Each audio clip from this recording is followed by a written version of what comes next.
Shabbat Shalom or pre-Shabbat Shalom.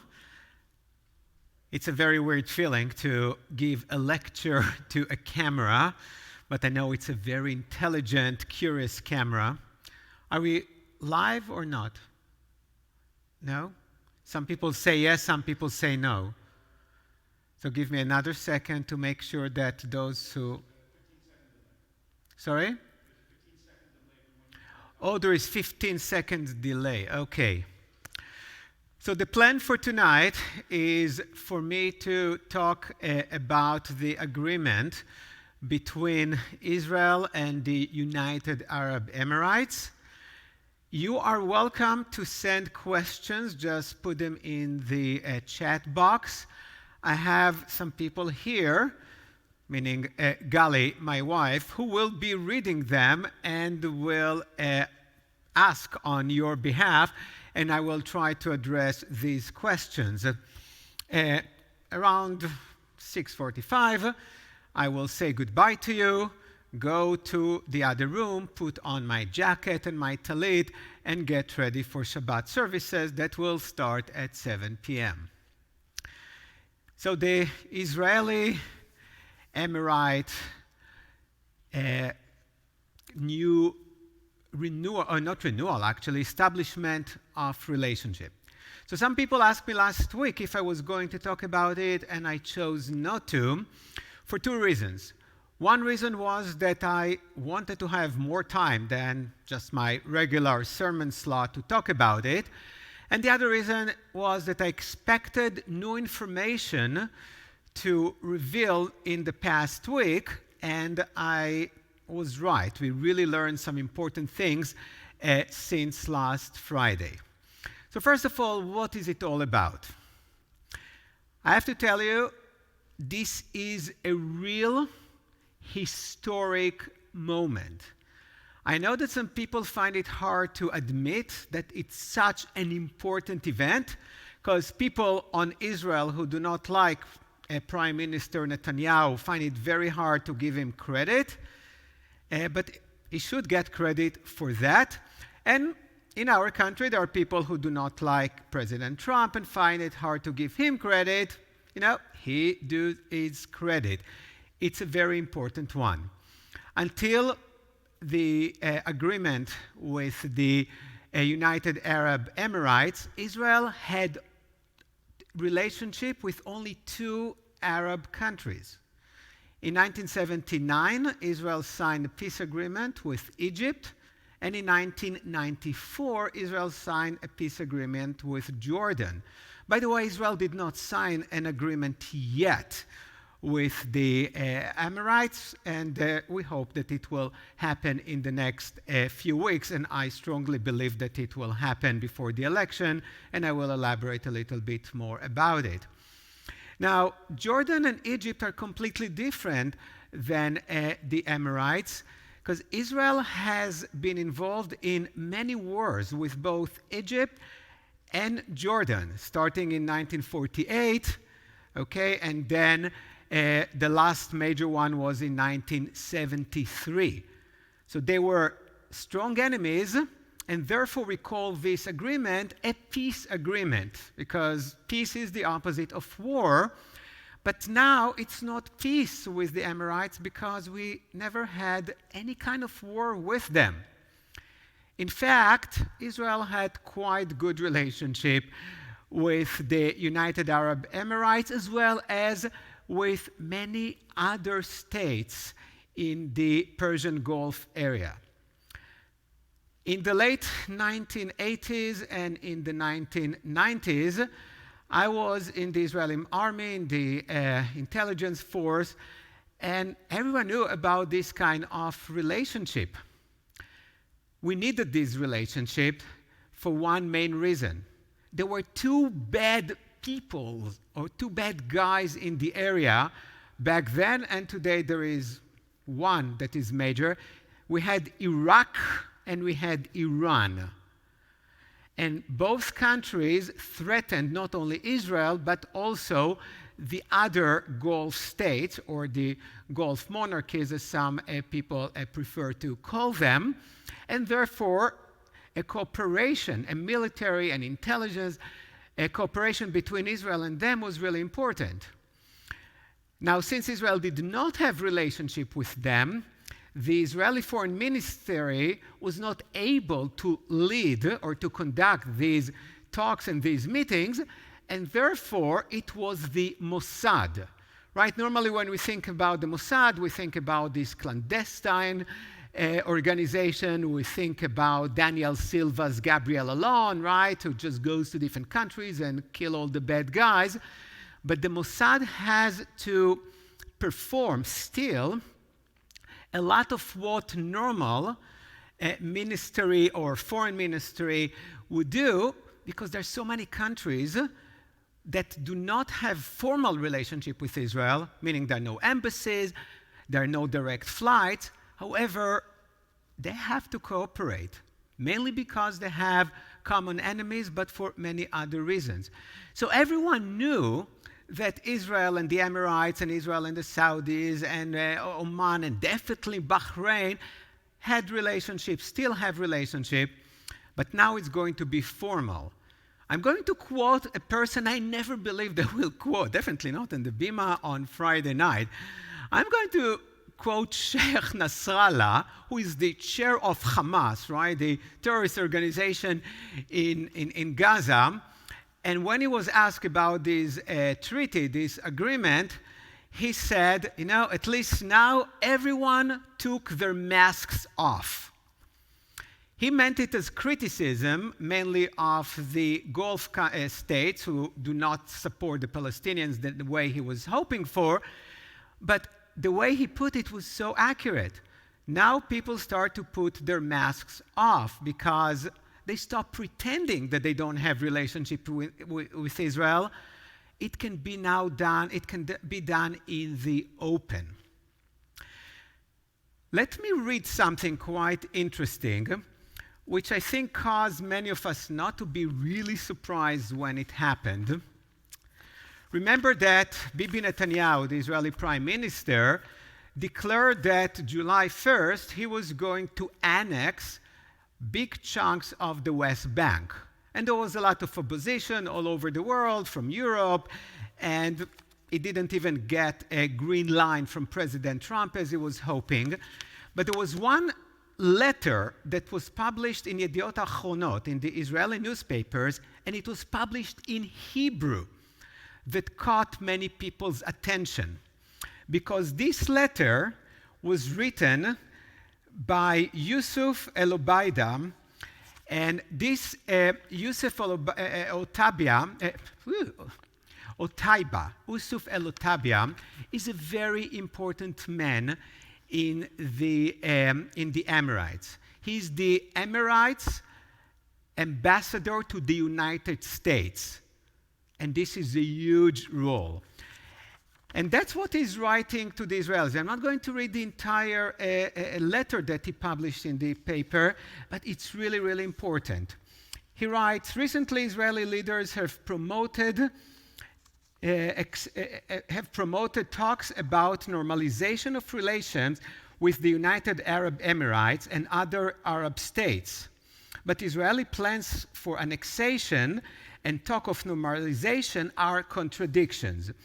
And he's writing some interesting things. He said, for years, the UAE, United Arab Emirates, has been an unfailing supporter of the Middle East. We have promoted engagement and conflict reduction, helped to create incentive carrots rather than sticks, and focus attention on the collective benefits for all parties.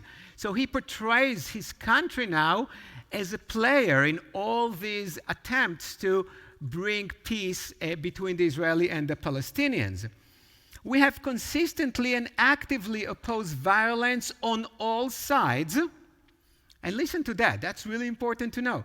We designated Hezbollah, which is the terrorist organization in Lebanon, a terrorist organization, condemn Hamas, which is the terrorist organization that controls Gaza, and denounce Israeli provocation.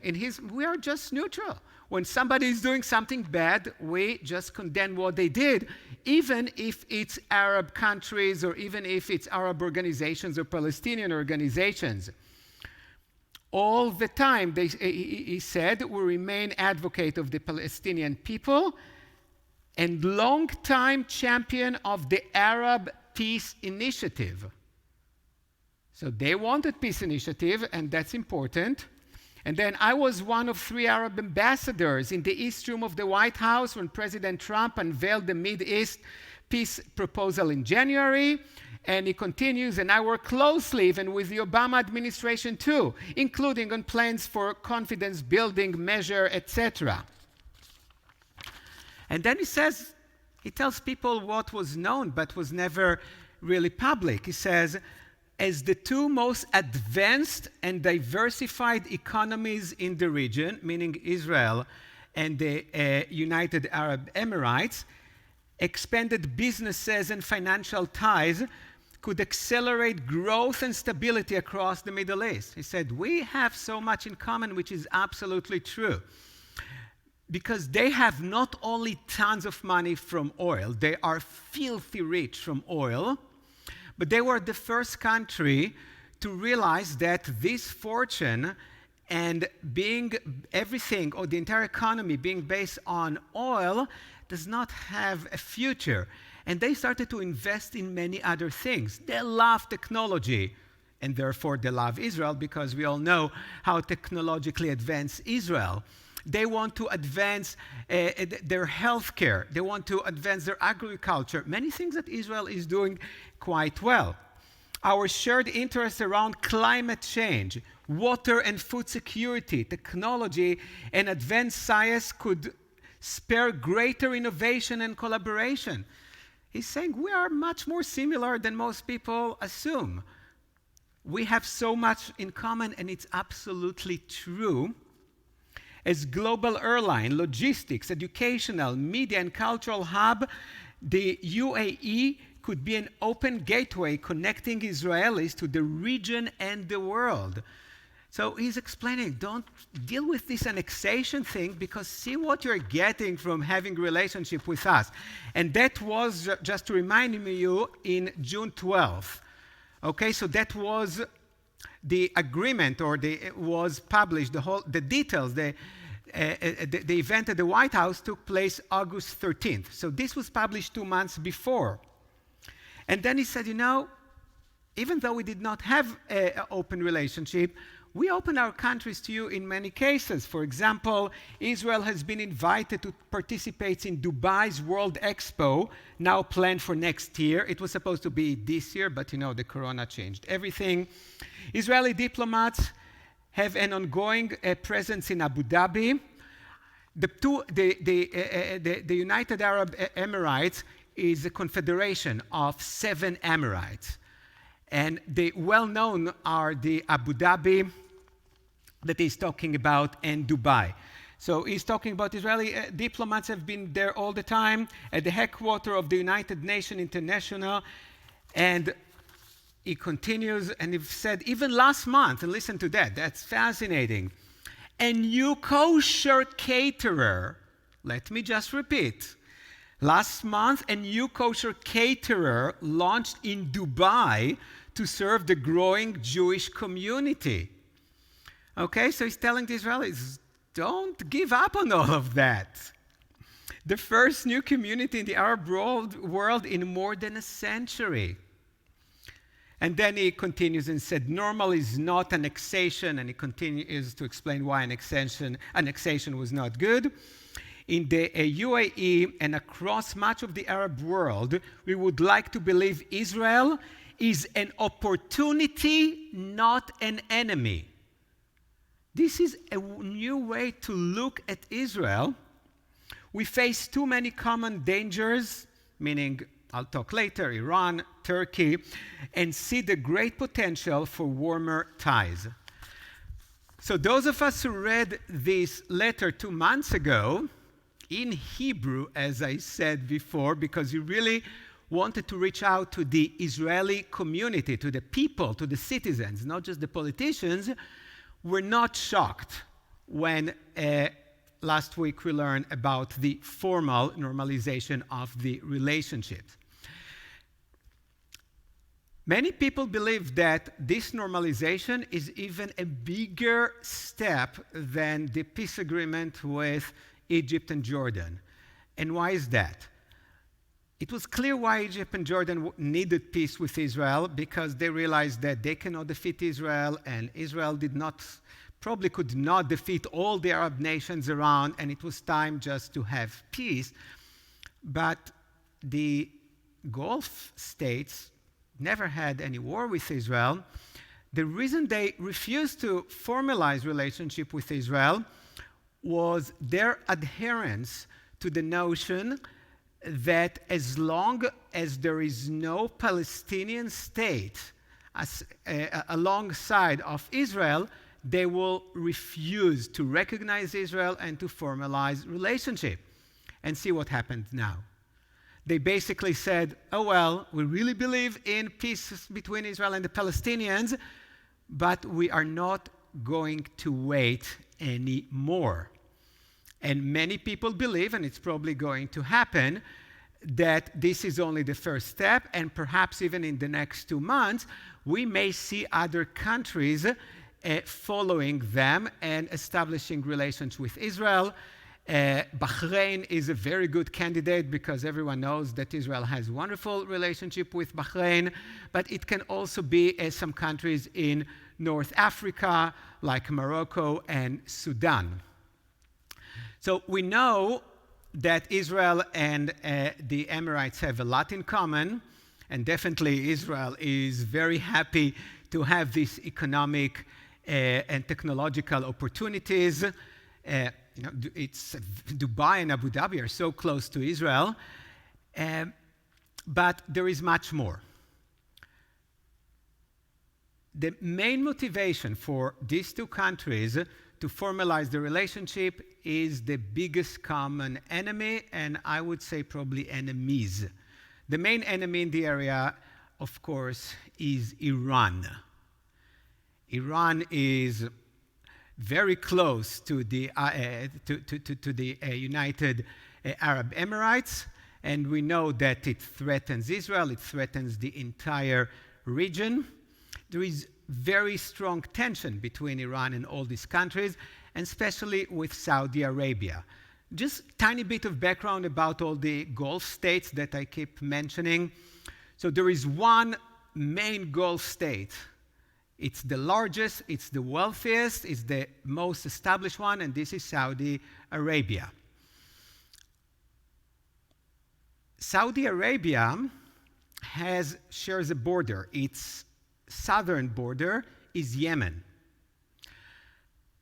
Iran is supporting and actually running a proxy war in Yemen, meaning they use Yemen to threaten Saudi Arabia. Okay, so there are many reasons in that area to fear and hate Iran. And of course, Israel will be a perfect ally. Now, when you get Israel, you also get Israel's best friend, best, wealthiest, strongest friend, and this is the United States of America. Okay, so first of all, the reason is Iran. We have to collaborate in order to be prepared for this gigantic enemy that is fighting these proxy wars all over, not just in Yemen, but they do it in Lebanon, they do it in Syria, they do it in so many places, and they do it even in Gaza. And we need to be together, they say. We also have Turkey. Turkey is really interesting, and I can spend more than an hour talking only about Turkey. But Turkey is getting to be more and more extreme. It's supporting more and more radical Islamic group, including Hamas, including some parts of Syria. Even though it still has very good relationship with the United States, and always had, and many people try to convince not only the current administration, but previous administrations, that maybe it's time to rethink the relationship with Turkey, but Turkey still has relationship with Israel.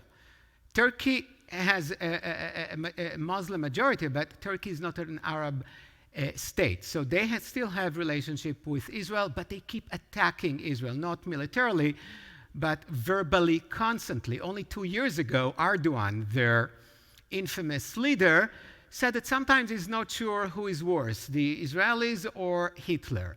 Okay, so he really has no filters when it comes to his hatred of Israel, but still Israel collaborating because that's diplomacy, right? But also Turkey is getting involved in many different regions that threaten the Gulf states. So for them to have relationship with Israel is very beneficial. So these are the enemies. Now, when they're enemies, they're also friends.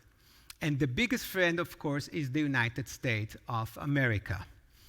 And most scholars believe that the reason that it was done now, 2 months before the election in the US, is that Trump told them, do it now, because I'm having an election in 2 months, and I need to get as many points as I can. I don't say it with any kind of cynicism. That's what leaders need to do if they want to win elections. They have to get good press and goodwill. And if next month there will be a lot of media in the lawn of the White House having Bibi Netanyahu from Israel and having the leaders of the Emirates, that would be very, very impressive and another victory for Trump.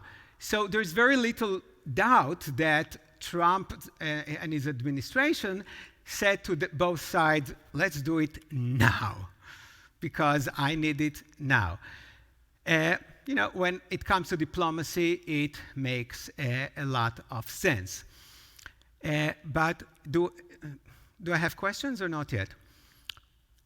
But there are other reasons that the Emirates wants to be on the good side now of the United States. I mentioned briefly the war that was led by the Saudi coalition in Yemen. And I don't know how many of you followed it, but it was devastating. During this war, which is still going, thousands and thousands, maybe even tens of thousands of civilians were killed by the Saudi-led coalition, and the United Arab Emirates was part of this coalition. They're no longer part of it, but they were.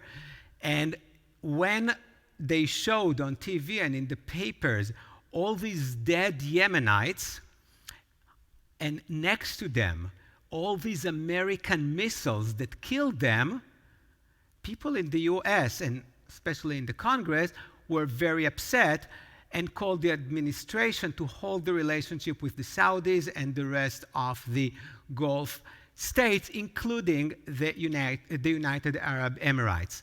So they got for quite a while bad press in the United States, which they wanted to change. They wanted a more positive image, and now having an agreement with Israel definitely helps this image.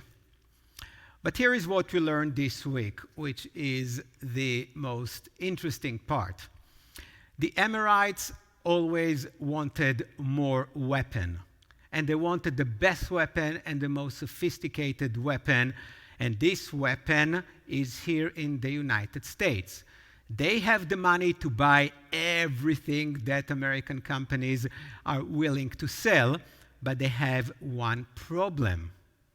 Since 1973, there is an understanding in the United States that Israel always has to maintain a military edge.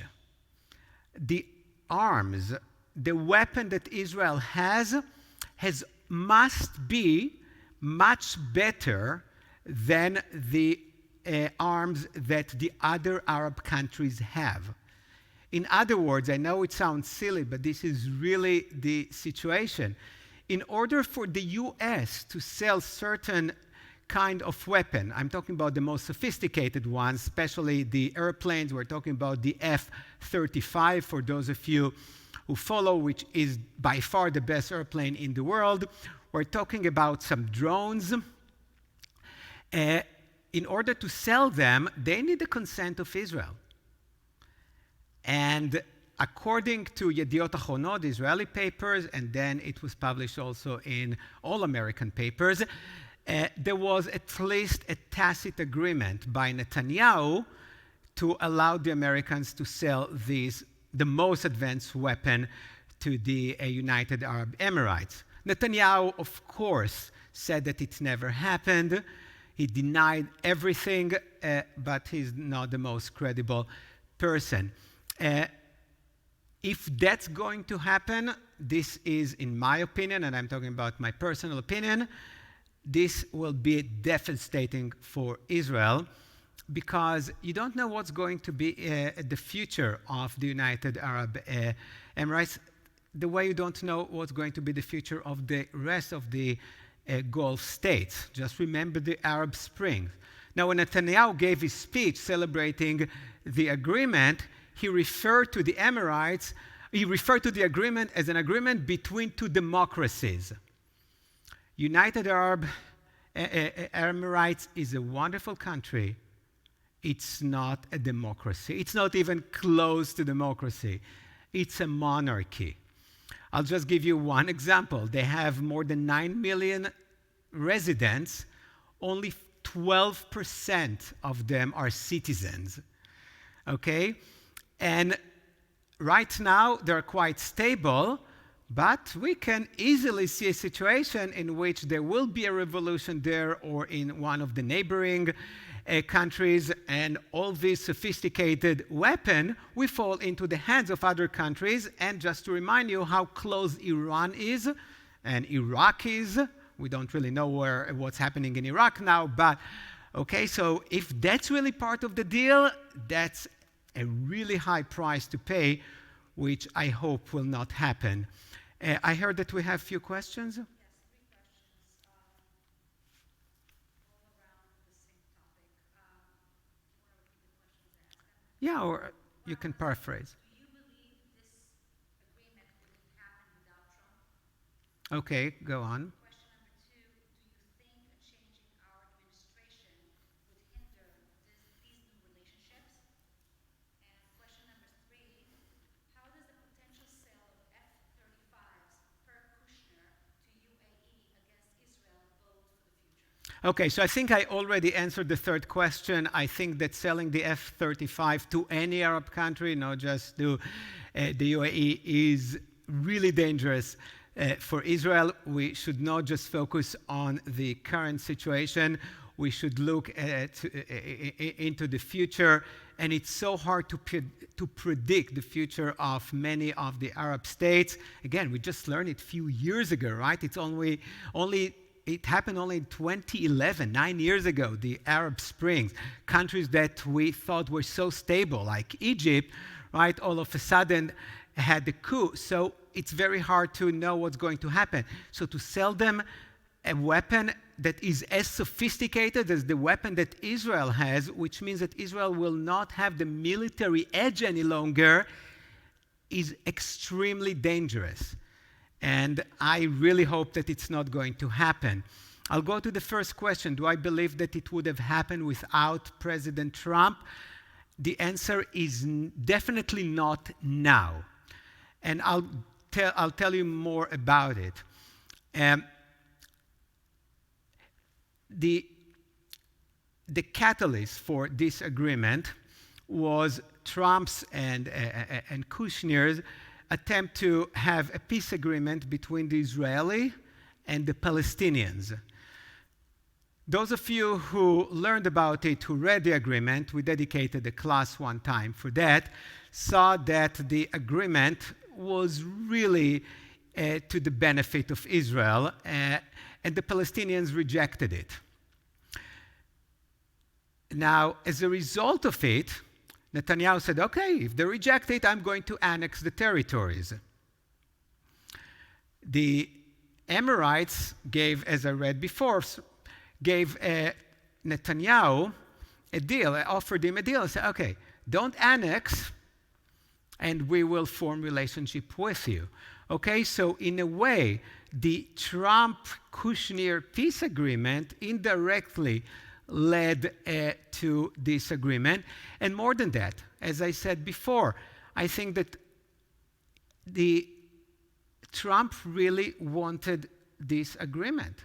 It's an achievement for the US, for the administration, for Trump administration, as well as it is an achievement for Netanyahu. Okay, so I do believe that the reason we have it right now is the Trump administration. What would happen in the future? I don't see any risk for that. I know that I know personally the last 30 years, but this relationship between Israel and the Gulf states have been on for many more years than that throughout all administrations, Democratic as well as Republican. So I don't see any change with regard to that. There will be many other changes if there will be a different administration, but that's definitely for a different lecture and not something I enjoy doing from the Bima. You have another one? Yeah. Why would Netanyahu condone this sale? So Netanyahu denies that he did not give even a tacit agreement. You're talking about the F-35? Yes. So he really denies it. But we don't really know. You may think that I'm not a huge fan of Netanyahu, and you won't be wrong. I think that he's been in a leadership position for way too long. I'm a strong believer in term limits. There is a logic to it. It has to. And I'll tell you a story that is not well known. Germany wanted to Egypt asked to buy submarines from Germany. And Germany has the same understanding with Israel that it will not sell extremely sophisticated weapons to Arab countries without Israel's consent. Netanyahu gave this consent. And that's a whole story that you are welcome to read about. It really sounds like a whole book, like a fiction. So Netanyahu is not very trustworthy when it comes to him denying giving consent for things that he wanted. But Netanyahu definitely needed this agreement. He's not doing well. There is a very good chance that Israel is going to a fourth election in the next weeks, perhaps. And as you know, he is indicted for several corruption cases. So he needs all of that. It's really good for him. But you know what? Despite that, it's rather a big achievement for Netanyahu as well. Do I have more questions or? Shall we start asking questions? I'm not sure. Oh, here. What protective measures are UAE taking to protect against attack from Iran's terrorists vis-a-vis Sadat's murder as per Egypt's peace agreement with Israel? Oh, that's a. Sorry? Okay, yeah, I should repeat the questions. So it's a really good, interesting question.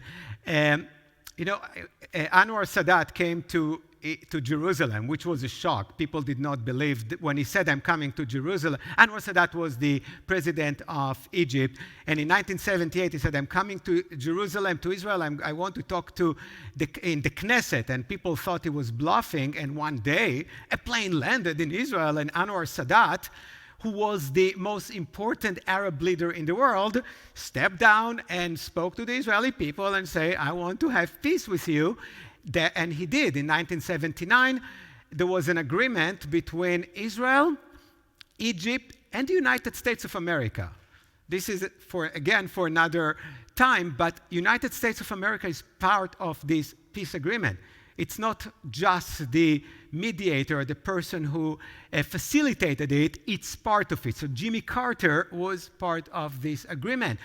A short time later, Anwar Sadat was murdered.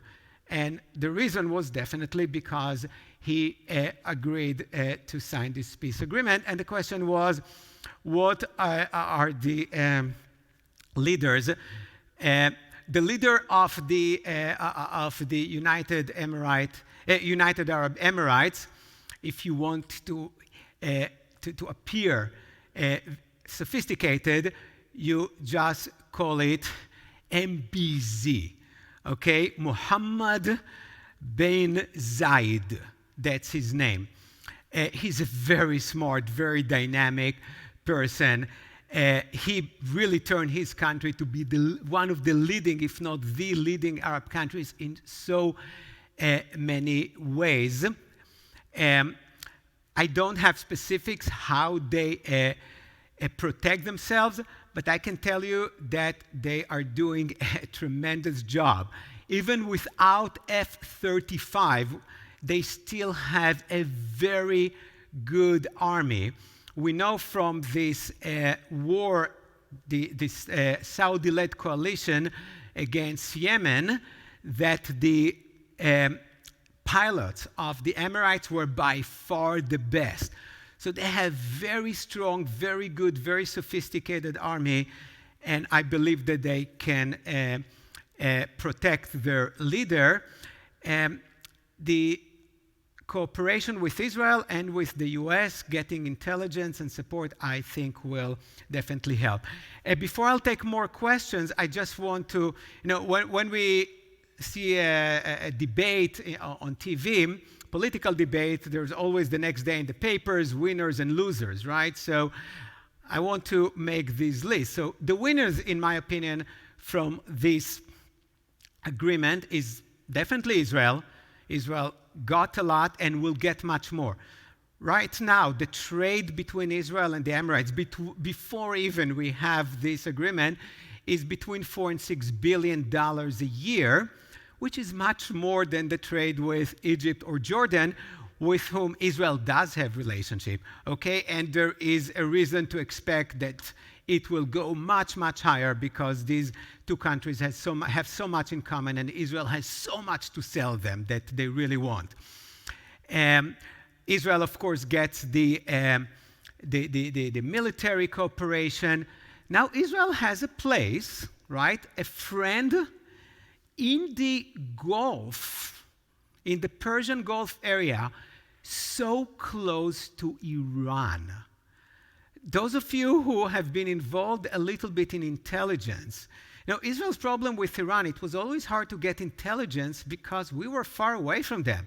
It was much easier to collect intelligence from Syria, Jordan, Egypt, Lebanon, but Iran is far away.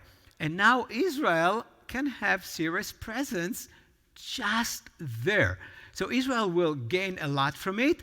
And I think the biggest achievement that Israel can gain is the statement, even though they did not make it explicitly, what the United Arab Emirates said, we are not going to wait for the Palestinians anymore.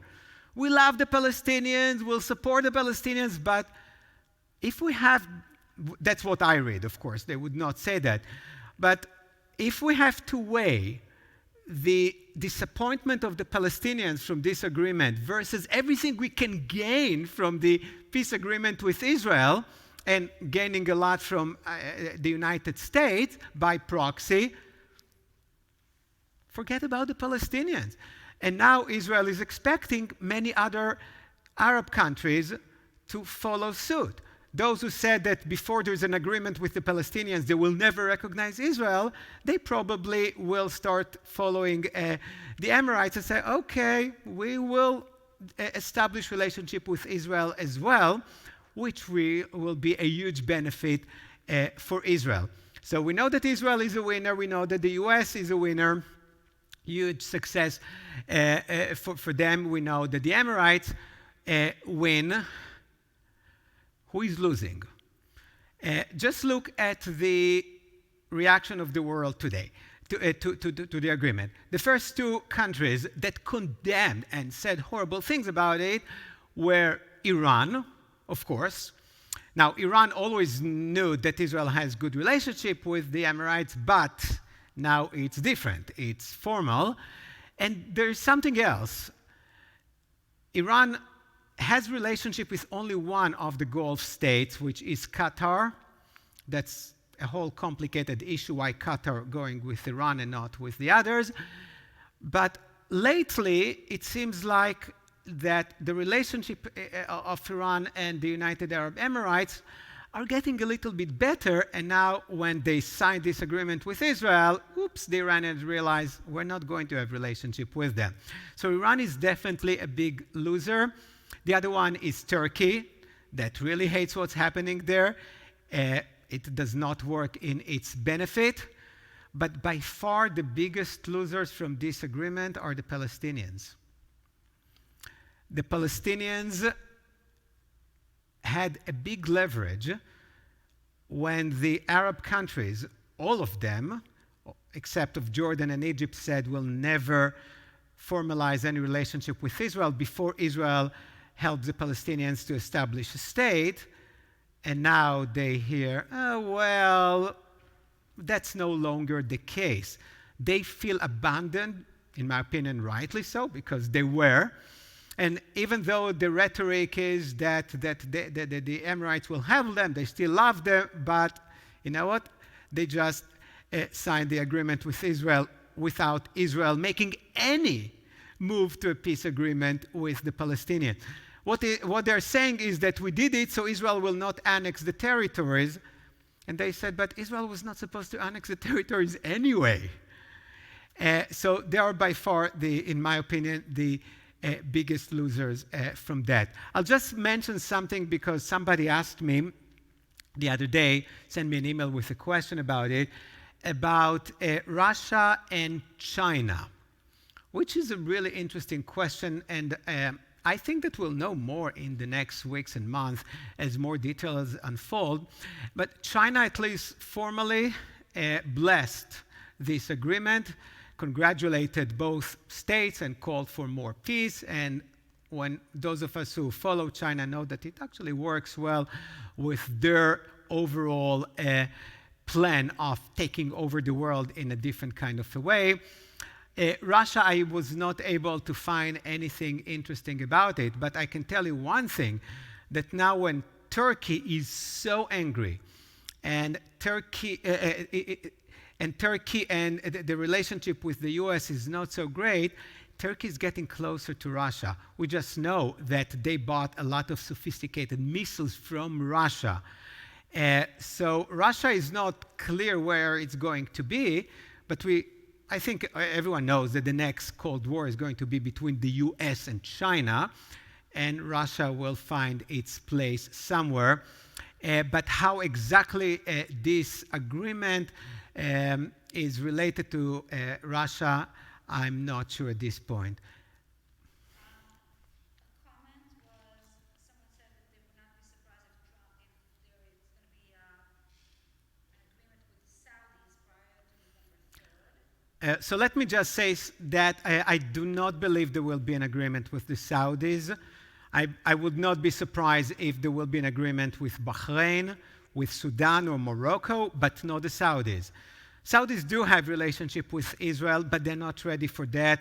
They're still big supporters of the Palestinians, and they prefer to allow the smaller Gulf states to lead before they make a statement. I really don't believe that they're ready for that. I'm not saying that it won't happen in the future, but not in the next 2 months. A question, and I have several more questions. What about this news today about Jared Kushner being involved in selling the UAE F-35? We talked about the F-35. If you learn how difficult it is to buy F-35 from the US, no matter what you think, you won't be so worried at this point, because it's a process of minimum 6 years. Okay, so it's not something that Kushner calls his father-in-law and says, hey, let's sell some planes to. It's not. It's a huge process. It has to be approved by the Congress, and it's something that a president can change. It's such a difficult process. It's not going to happen in the near future. It's normally a process of 6 to 8 years, assuming that Israel gives the consent. And if Israel does not, the chances that the Congress would approve it are very slim. So I would not worry now. I'm worried for the future. Two questions about Israel. One is, does the UAE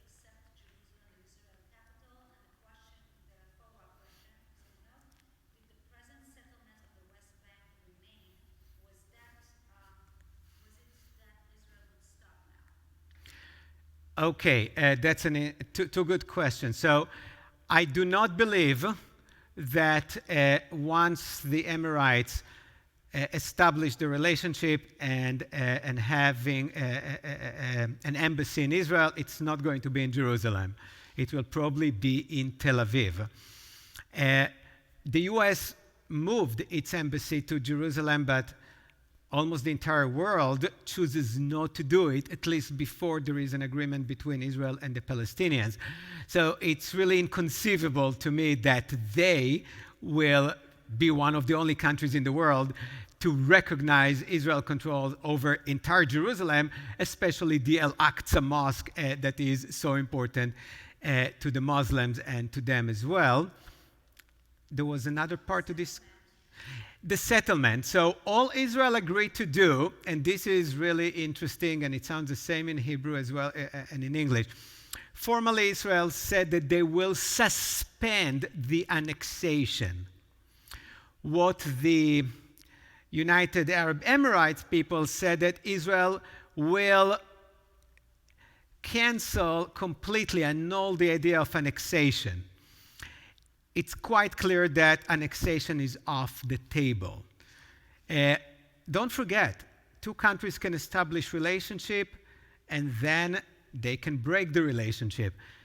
There is no way, in my opinion, that they establish relationship, there will be exchange of ambassadors, and then Israel will annex the territories. It's not going to happen. And maybe I need to end in a minute because people tell me that services are about to start. Israel messed up very huge time several years ago in Dubai, which is part of the small Emirates that make the UAE, the United Arab Emirates. Israel sent Mossad agents to eliminate a terrorist. But the Mossad failed miserably at that time. That's not something that Daniel Silva will write books about. And they were caught on tape doing what they were doing. It was really embarrassing. Okay? And at that moment, the leader of the Emirates suspended relationship with Israel. He was really upset. Just think about it, that Israel went without permission to their countries to kill other. It took the United States several years to convince them to reestablish this relationship and to forgive the Israelis. Now, if Netanyahu is going again to humiliate Mohammed bin Zayed, that will be the end of it forever. So I cannot see how Netanyahu signs this agreement and then goes to annex the territories. Is there one question that I must answer?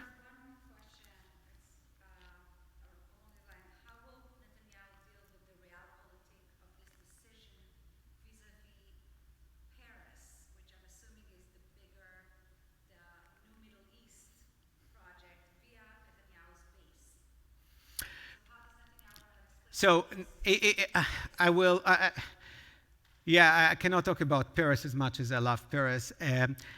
Netanyahu's base is unhappy. Netanyahu's base are the settlers, right? The extreme right wing. They wanted the annexation, not all of them, the vast majority of them, and they see themselves as seriously betrayed by Netanyahu. Because Netanyahu, before the election, promised July 1st there is an annexation, and they're not stupid, and they know that there will not be any annexation in the near future. And more than that, I believe, now with this relationship, I think that the plan of two-state solutions that was sort of off the table, not officially, but is coming back, because if Israel sees that there is a huge potential for relationship with other Arab countries, maybe Israel will rethink the importance of the territories. I don't really know. But right now, let Netanyahu celebrate his achievement. I have to go and get ready for Shabbat services. I wish I could see you in person or even as your picture. If you have any comments, you are welcome to send them later or questions. We will place this talk on our website along with all the other things that we have there. So thank you again for joining me. And if you decide not to join us for Shabbat, I just want to wish you Shabbat Shalom. Thank you.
אליך ונשובה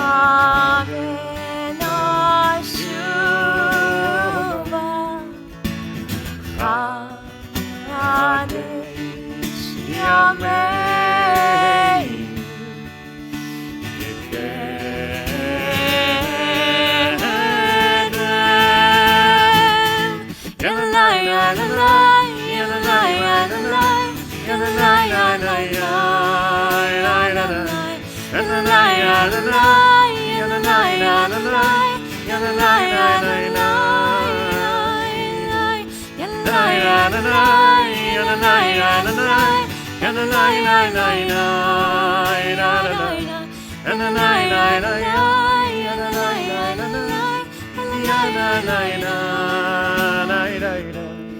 We return, We return, we return, we return, we return, return again. We return, we return, we return, we return, we return, return again. again. To you.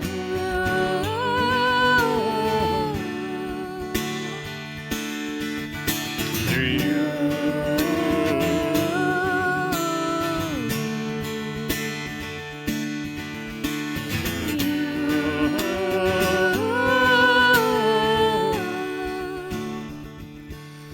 We return again to you.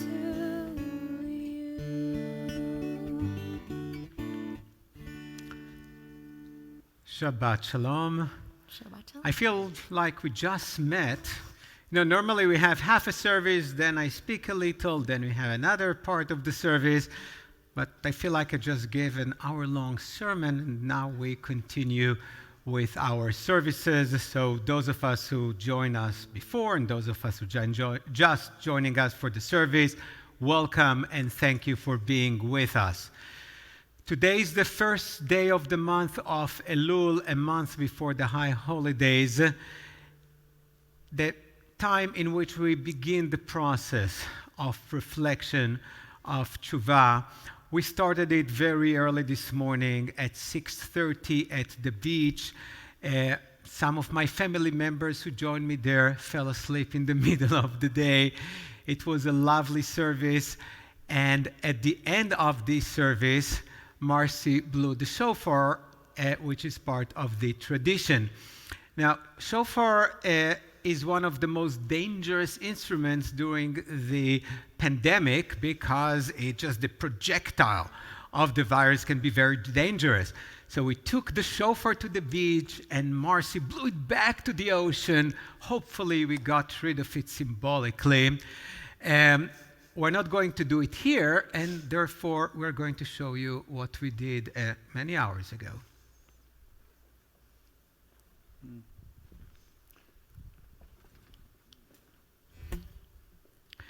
There's no.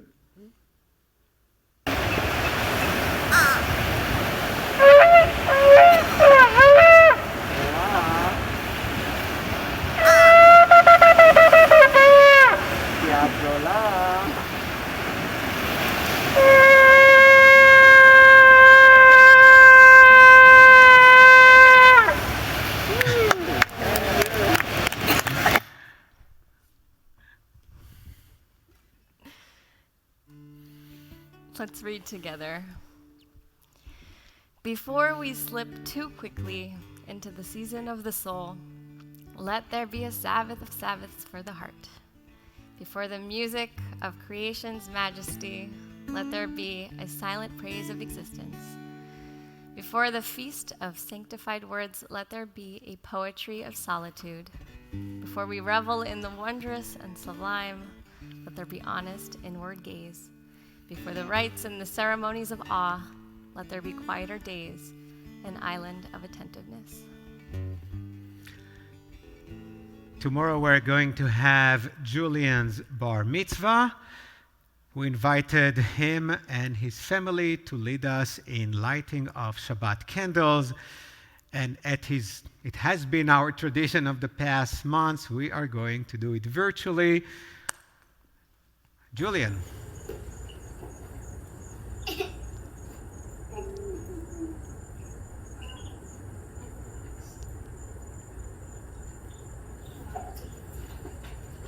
Baruch atah Adonai Eloheinu melech haolam asher kishanu b'mitzvotav v'tzivanu lehadlik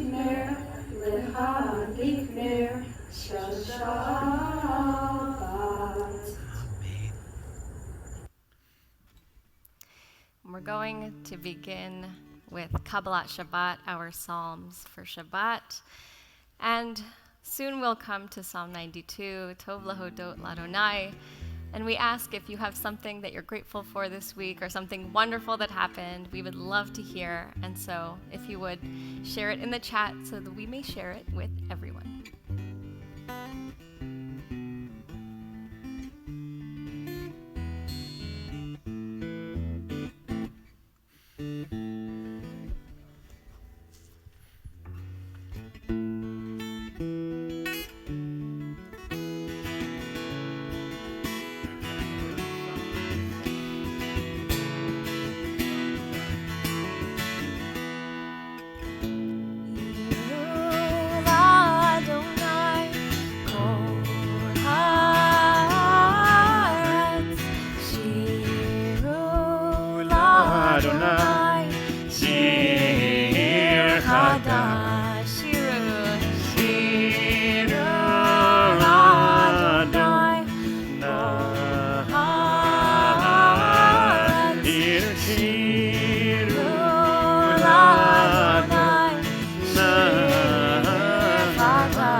God, all the earth, a new song. I will sing unto God a new song. Sing unto God and we'll all sing along. All the earth a new song unto God. Shiru Adonai kol haaretz. Shiru Adonai shir chadash. We continue with Lecha Dodi.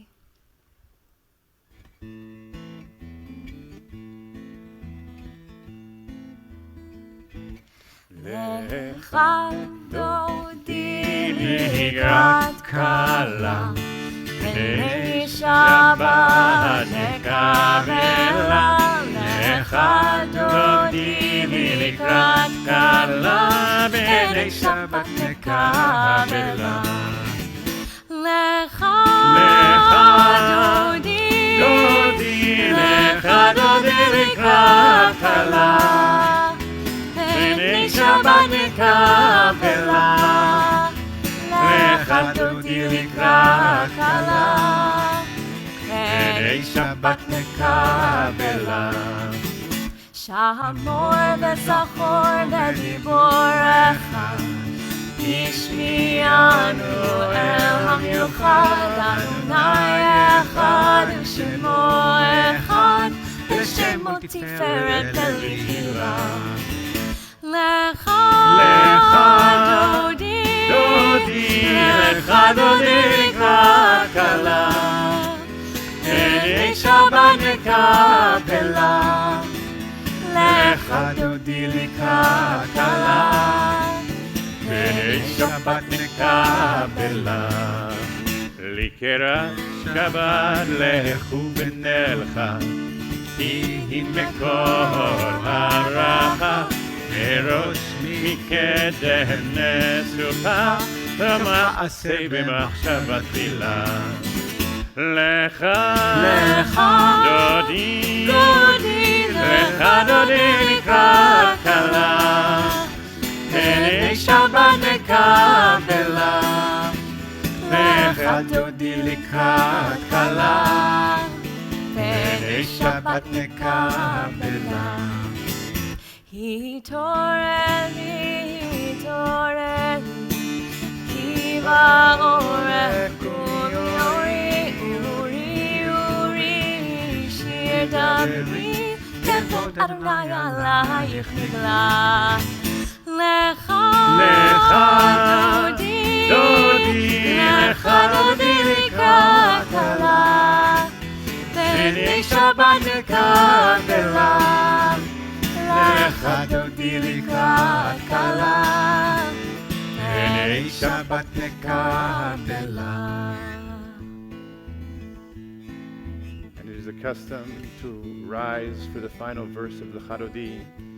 As we welcome the Sabbath bride, we welcome Shabbat. בואי בשלום עטרת בעלה, גם בשמחה ובשורה, תוך אמוני ים סגולה. בואי חלה, בואי חלה. לך דודי, לך דודי לקראת כלה, פני שבת נקבלה. לך דודי לקראת כלה, פני שבת נקבלה.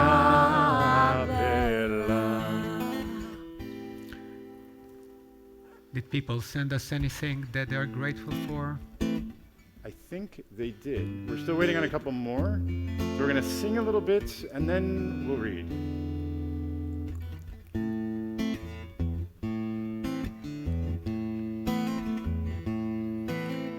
מזמור שירי יום השבת, טוב להודות לאדוני, טוב להודות לאדוני, ולזמר לשמך עליון, ולזמר לשמך עליון.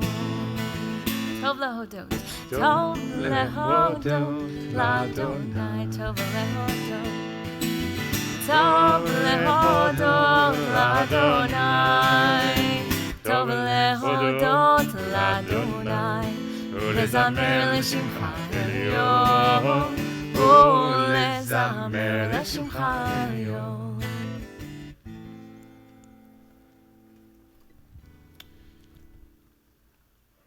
Okay. Rini is grateful for a terrific cooking class Gali did virtually for sisterhood. Hooray shakshuka. John Gilbert, grateful for opportunity to help parents in California and the excellent medical care his father is receiving. Tina is saying thank you to the three of us, and Elena Levy for preparing Julian for tomorrow's bar mitzvah.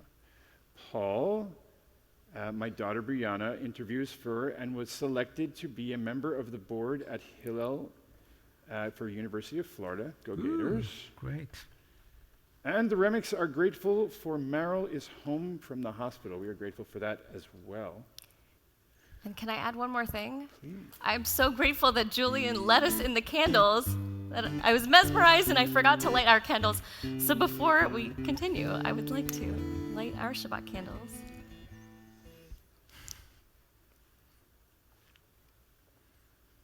And now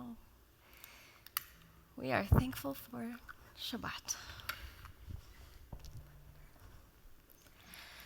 להגיד בבוקר, בבוקר חסדך, ואמונתך בלילות. להגיד בבוקר, בבוקר חסדך, ואמונתך בלילות. מזמור שירי יום השבת, טוב להודות, טוב להודות לאדוני, טוב להודות לאדוני, ולזמר לשמך עליון, ולזמר לשמך עליון.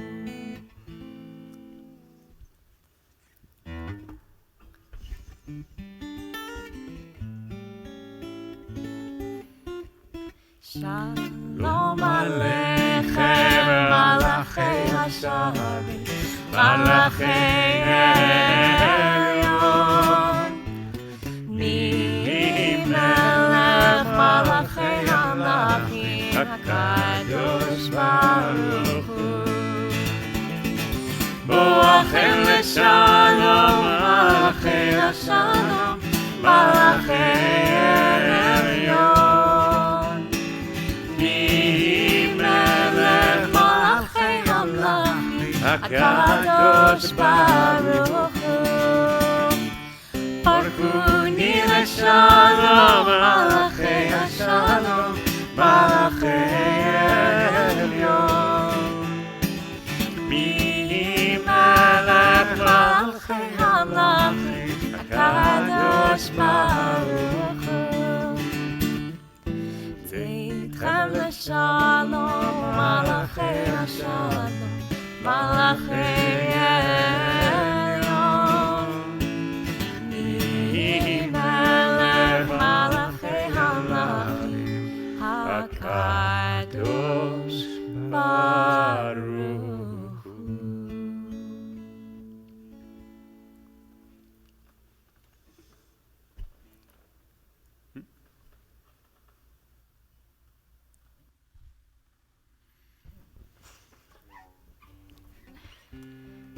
Open the gates of our hearts.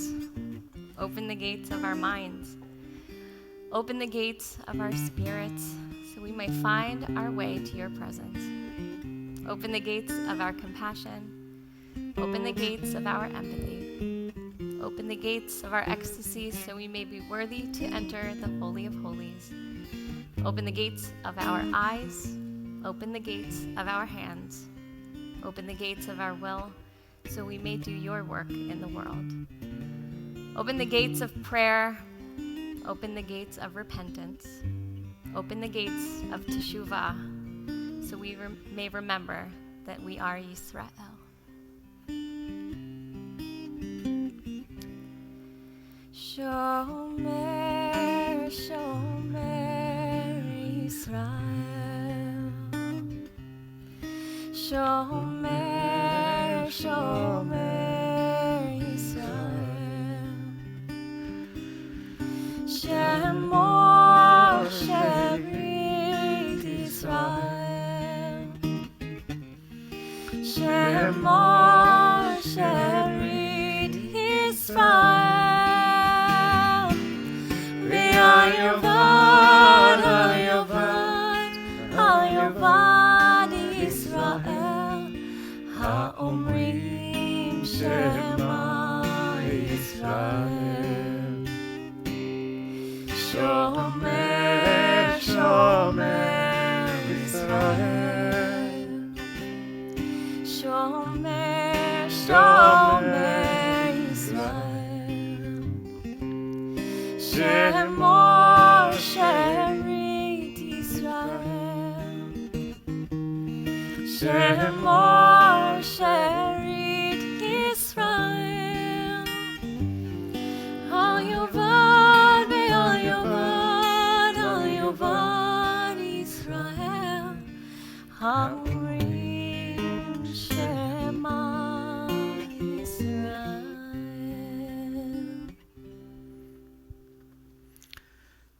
So on Friday nights, before we say Shema Israel, we're having a short meditation. This is a wonderful opportunity to have our weekly conversation with God. But tonight I want to encourage you, because it's the beginning of the month of Elul, maybe to try to turn it for a month into a daily short meditation. It doesn't matter where you do it. I normally do it in bed because that's how I was brought up. Before you close your eyes and go to sleep, you say Shema Israel, but you can do it in any other place. I think it's really, it can be very helpful in preparing ourselves mentally, spiritually for the high holidays. So I invite you now to close your eyes and let's take a deep, slow breath in and breathe out. Let's take another deep breath in and breathe out. And sometimes all we need to do is just breathing in and breathing out, being aware of the greatest gift that God has given us, our breath, our soul, our neshama. And if you like, this is a time now to talk to God. During the high holidays, we'll have a lot of FaceTime with God. We can thank God, we can protest, we can ask questions. But please don't forget to pause and listen. God always talks to us. Normally, we're too busy to hear anything. But they say that during the 30 days before Rosh Hashanah, God's voice is even louder. And as we read this beautiful reading and sang this beautiful song, this is the time when the gates of heaven start to open.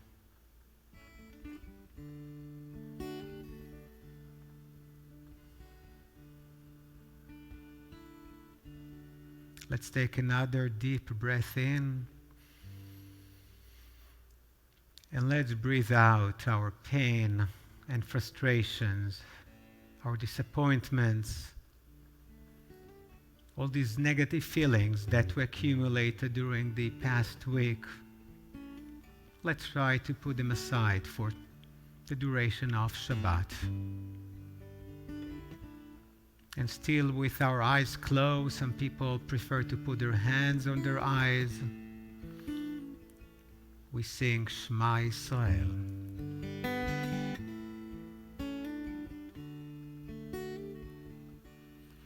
Shema Yisrael, Adonai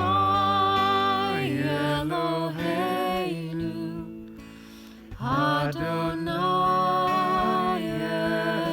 Echad.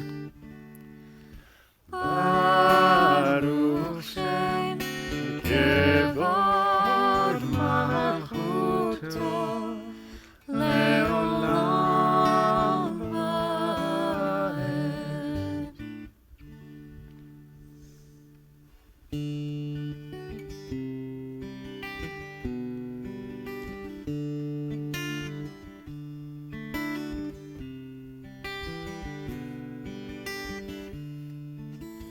Vaed. ואהבת את אדוני אלוהיך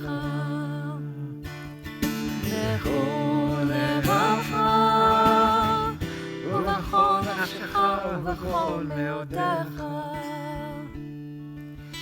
ואהבת את אדוני אלוהיך בכל לבבך ובכל נפשך ובכל מאודיך. Let's read together a special Ve'ahavta for the month of Elul. You shall love the ones who are close with all your heart, with all your spirit, with all your strength. Remember these words, inscribe them on your heart. Love them when they struggle, when they sadden and disappoint you. Love them when they fail. See the good within them, even when they can't. Look at them and listen, even when it's hard. Be grateful for their guidance, even their reproof, when they save you from yourself. Love them when they give you joy, and love them when they don't. When you lie down, let go of anger. When you rise up at dawn, begin again. Praise them for their deeds at home. Speak to them in public with respect. Bind yourself to the ones you love with promises kept and vows fulfilled. Open to them the gates of your heart, the doorway of your soul, and let them know you.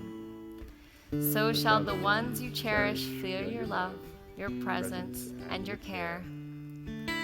Love the strangers among you. Love them as yourself. See yourself in their eyes. With your own hands, bind up their wounds. Teach your children to unlock the hearts and share their wealth. Inscribe words of welcome at your gates and ports of entry, for you have been strangers in every corner of the world. ואהבת את אדוני אלוהיך בכל לבבך ובכל נפשך ובכל מאודך ואהבת את אדוני אלוהיך בכל לבבך ובכל נפשך ובכל מאודך.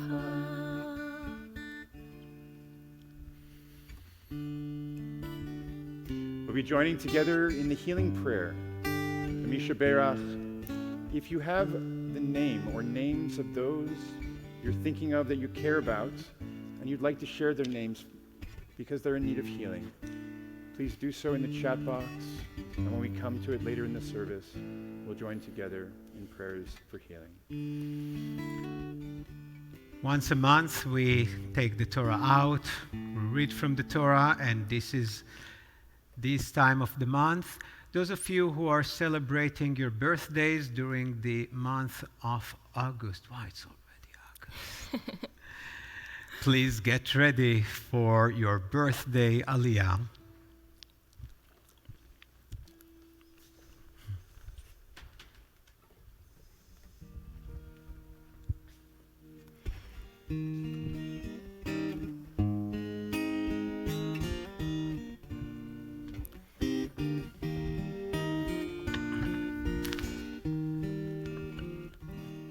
Shema Yisrael Adonai Eloheinu Adonai Echad Echad Eloheinu Gadol Adonenu Kadosh Shemo Gadol Adonai iti uneromema shemo yachdav.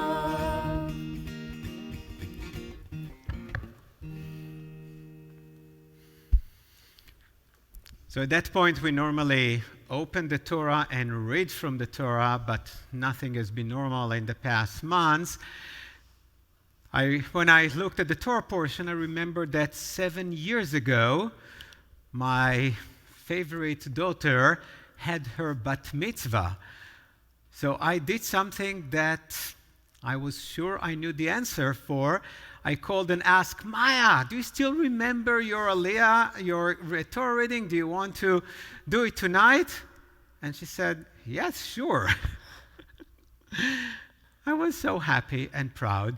But I didn't want to invite her here because we try to limit the bima only to people who have to be on the bima during the pandemic. So I asked her to record herself at the house, and hopefully we have it and it works. So We'll do the blessing before the Torah reading, and then we'll have Maya read for us. Baruch hu et Adonai hamvorach. Baruch Adonai hamvorach leolam va'ed. Baruch Adonai hamvorach leolam va'ed. Baruch atah Adonai Eloheinu melech haolam, asher bachar banu mikol hamim v'natan lanu et Torato. Baruch atah Adonai noten haTorah. Amen. אמן. שופטים ושוטרים תיתן לך בכל שעריך אשר אדוני אלוהיך נותן לך לשפטך ושפטו את העם משפט צדק לא תטה משפט לא תכיר פנים ולא תיקח שוחד, כי השוחד יאר עיני חכמים ויסלף דברי צדיקים.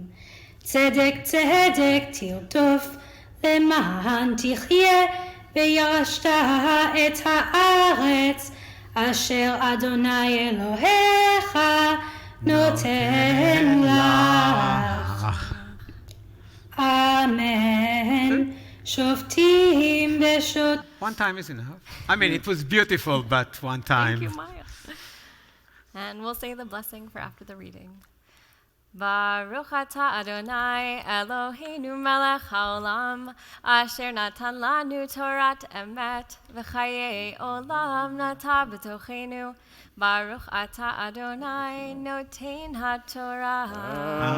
Amen. And I would like to offer this blessing to Maya and everyone else who was born during the month of August. We will use the most beautiful blessing, I think, known to us, the priestly benediction. Yivachechem Adonai v'yishmerchem. Can you hear that song? May God bless you and keep you safe. Yair Adonai panav elechem v'yichunkem. Can you hear that song? May God's light shine upon you and be gracious to you. Yisa Adonai panav elechem v'yasem lachem shalom. Can you hear that song? May you always know that God is with you, and may God continue to bless you with shalom, with wholeness and peace. And let us all say, Amen. Simin tov, mazel tov, mazel tov, simin tov, mazel tov, mazel tov, simin tov, mazel tov, mazel tov, simin tov. Yehelanu, yehelanu, yehelanu, ulechol Yisrael. Yehelanu, yehelanu, ulechol Yisrael. Simin tov, mazel tov, mazel tov, simin tov, mazel tov, mazel tov, simin tov, mazel tov, mazel tov, simin tov. Yehelanu.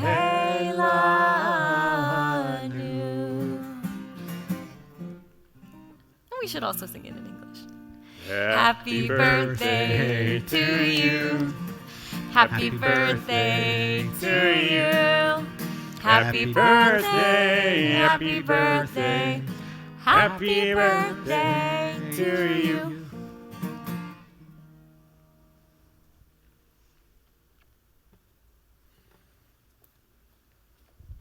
This is the time to share some names for the Kaddish list for those of you who are observing a yard site, or if you have loved ones who passed in the last 30 days or the last week.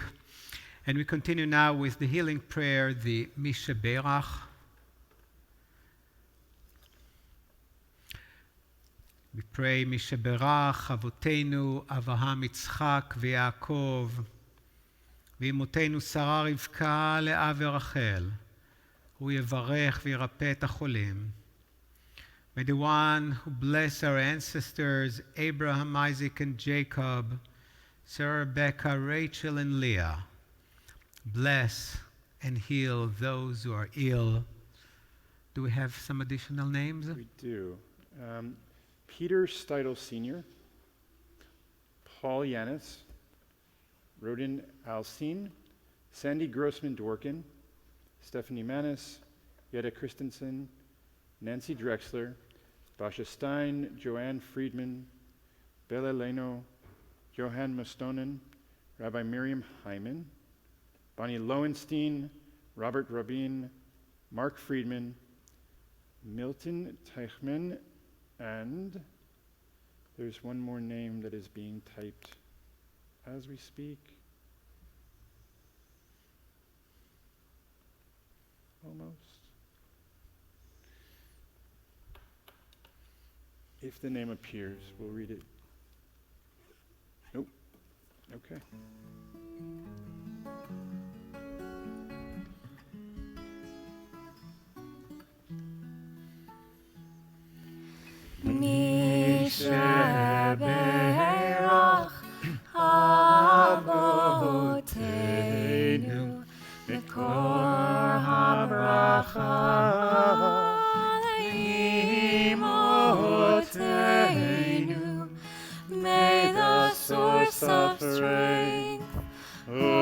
past, the ones before us.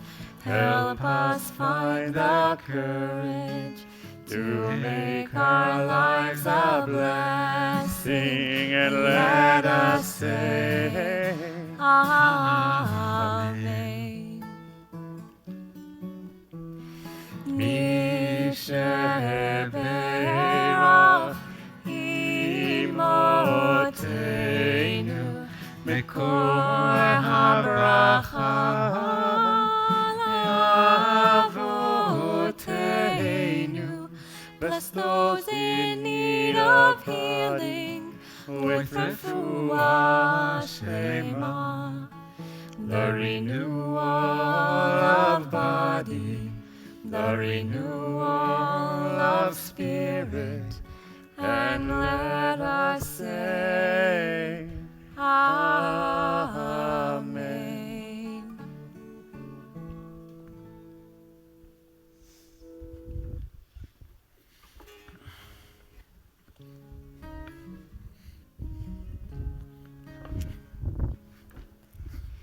Eitz chaim hi lemachazikim ba v'tomcheha me'ushar teracheha darchei noam b'chol netivoteha shalom. Hashivenu Adonai elecha v'nashuva, chadesh yameinu kekedem.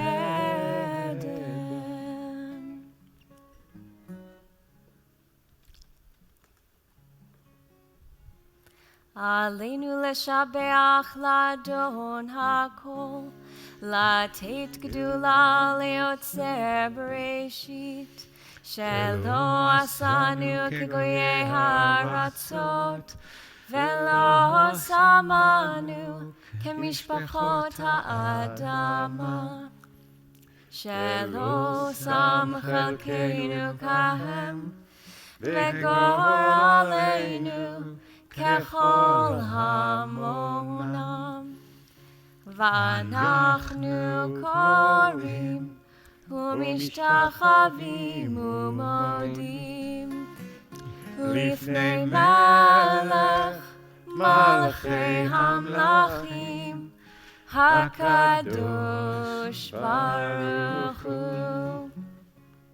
ונאמר והיה אדוני למלך על כל הארץ ביום ההוא, ביום ההוא יהיה אדוני אחד, ושמו,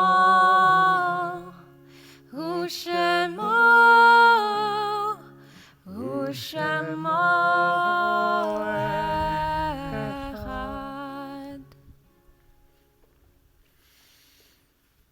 And before we continue with the Kaddish, I would like to read the names of the people who have passed during this time in years past. Harold Bloom, father of Wendy. August Colby, father of Kathy. Janet Bloom, mother of Jim. Boris Vaneker, grandfather of Brian and Stacy. Marla Colton, wife of Gary, mother of David and stepmother of Eric and Lisa. Molly Marks, mother of Dolores. Stuart Freed, father of Steve. Robert Goldman, father of Howard. Arthur Wall, father of Helen. Rose Bremen Grass, mother of Bob. Helen Wolf, aunt of David. Bonnie Kaplan, sister of Debbie. Martin Himes, father of Howard. Bessie Schwartz, mother of Diane and grandmother of Brian. Simon Schwartz, brother of Diane and uncle of Brian. Chuck Lewis, brother of Carla. Wilma Jaffe, mother of Iva and grandmother of Marcy. Morris Koretz, uncle of Lois.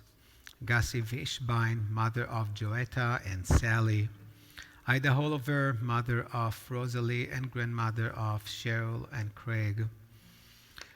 During the month of mourning, remember today Aaron Cohen, uncle of Bruce, Krena Levitt, wife of Alan, Moy Zergas, father of Emery, David Berenson, husband of Bunny and father of DS, Amy Russell, wife of Brian and mother of Kevin, Hannah, and Sydney.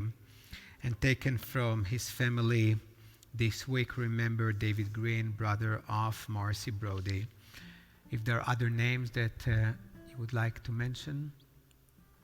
Oh, I'm sorry.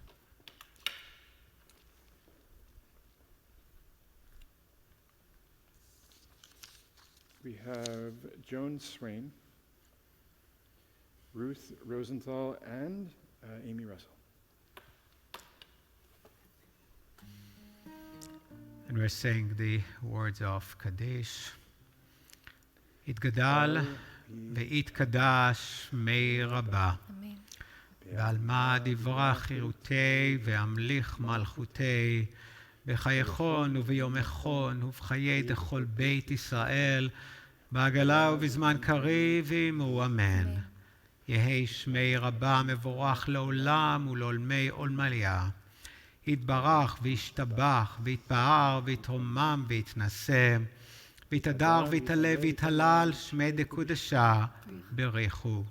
לעילה מן כל ברכתה ושירתה, תושבחתה ונחמתה, דאמירן בעלמה ואמרו אמן. יהי שלמה רבה מן שמיה, וחיים עלינו ועל כל ישראל ואמרו אמן. עושה שלום במרומיו, הוא יעשה שלום. עלינו ועל כל ישראל ואמרו אמן.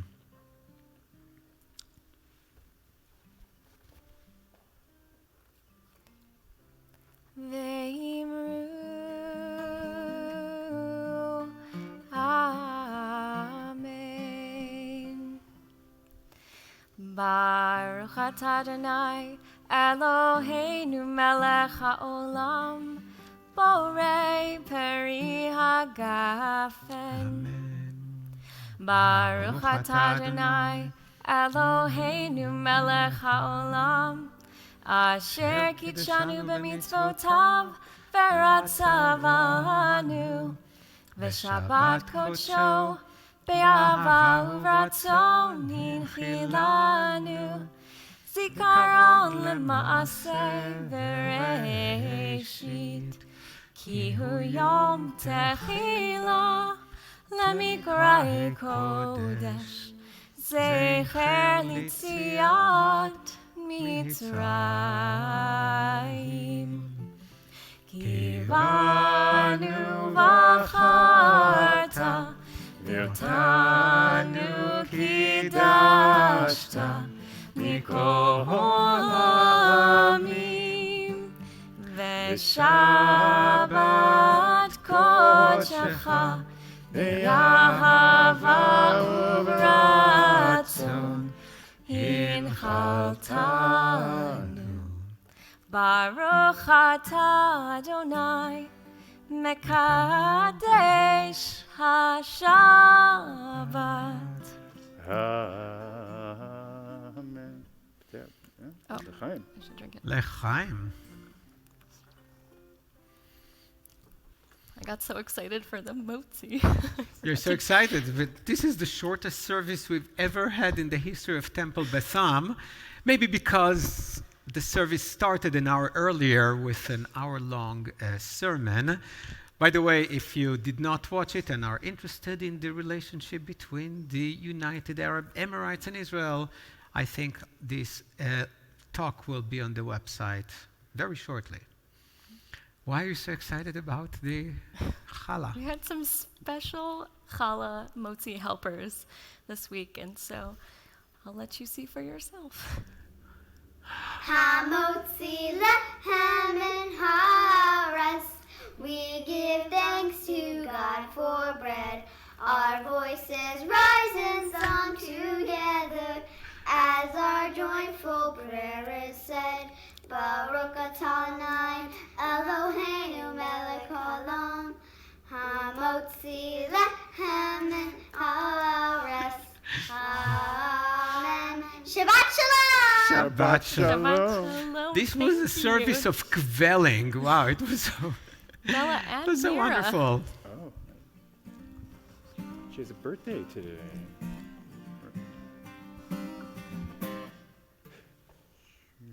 Oh, I switched the song on us on the okay. last minute.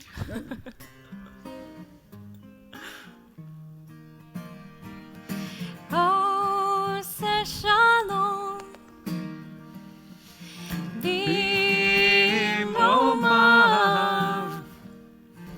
Oh, say shalom.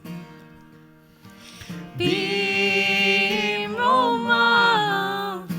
Hu yaseh, hu yaseh, hu yaseh shalom. Hu yaseh, hu yaseh, hu yaseh shalom. Hu yaseh, hu yaseh, hu yaseh shalom. Alleluia. May the one who makes peace bring peace down, bring peace down. May the one who makes peace bring peace down, bring peace down. May the one who makes peace bring peace down, bring peace down. May the one who makes peace bring peace down, bring peace down. Shabbat shalom. Thank you for joining us. Have a safe week, all of us.